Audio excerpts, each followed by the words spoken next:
Hello friends, today we will learn about the key elements of democratic government. So earlier we have discussed about what is the two kinds of governments that we have. We have one is democratic government where the government is chosen by the people, and other is monarchy which goes on a hereditary manner. So father is the king, the son becomes the king.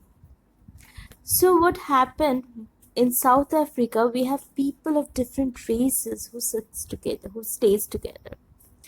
And therein the whites were given the rights to vote, given all the rights, and they actually had enjoyed the political rights, whereas the blacks in South Africa did not get any right, not even the right to vote.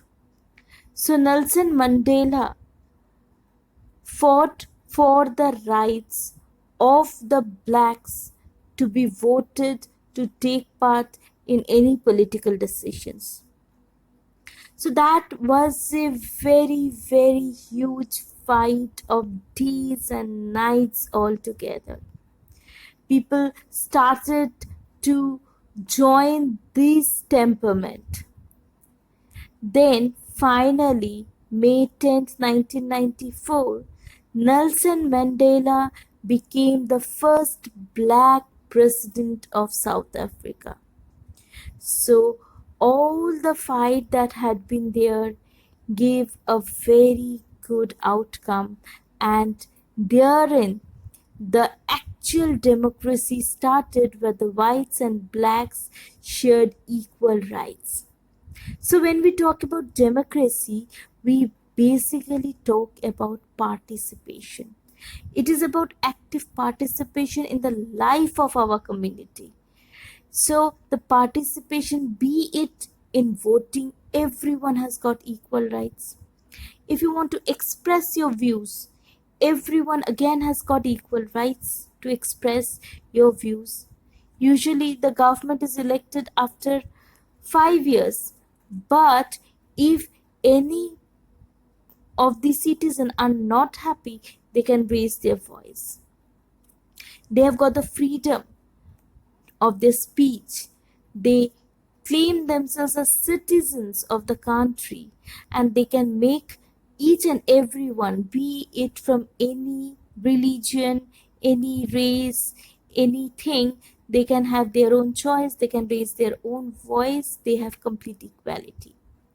The second element of a democratic country is conflict resolution.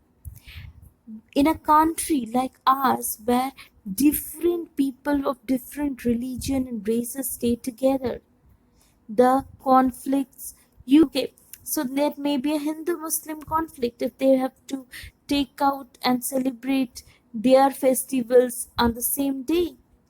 Again, the center comes to it. One of the basic and very common conflict that we have the river Kaveri. In river Kaveri flows from Karnataka into Tamil Nadu, and then after that into Bay of Bengal. So in Karnataka there is a dam called Krishna Raja Sagar Dam, and in Tamil Nadu we have Mettur Dam. Okay, so the main problem is, if the dam releases in Karnataka, Krishna Rajasagar Dam releases water, then only the water comes to Tamil Nadu, that is in the Mettur Dam reservoir. Both the states depends on the water of Kaveri. And here in the conflict is, Karnataka would not release water, whereas Tamil Nadu requires the water, and this is completely the conflict between two states. Karnataka cannot release water because if they release more of water, then somewhere or else there will be a problem of water overflow, whereas if it is not released, then Chennai would not get water. Okay, so these conflict had to be taken care by the government, and it was resolved. Next is equality and justice. Yes, equality doesn't mean justice.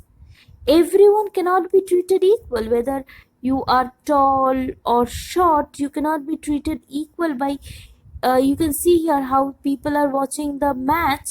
Person with short height is unable to watch the match. But what is justice? You give everyone the right level to watch, and then they share. So you will find now, it's a very common thing. Boys are very much preferred as much as girls in various countries.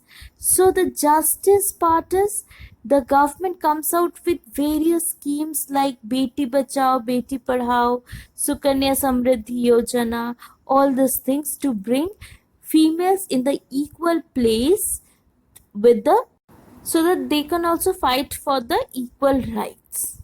So they, it is a justified manner, so they are got to the equal place. All those who are backwards, those who were in the backward area, is given some or other provisions to come to the equal state, like for admissions they are given at less charge. So that is how they can fight on equality.